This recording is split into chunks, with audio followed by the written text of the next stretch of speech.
Hola a tothom, doncs hem arribat amb el darrer dels cims que hem fet amb aquesta ruta per la serralada del voltant de Montblanc, la serralada de Prades. Hola Mercè, bon dia.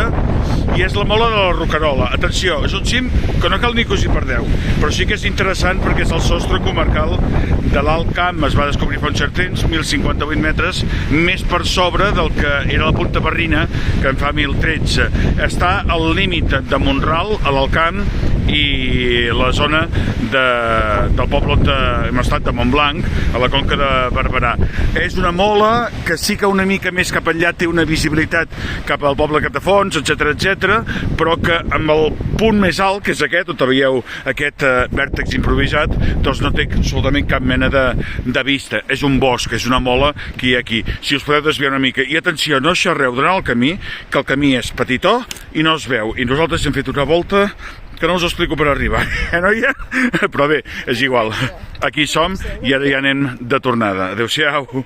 Mola de la Roquerola.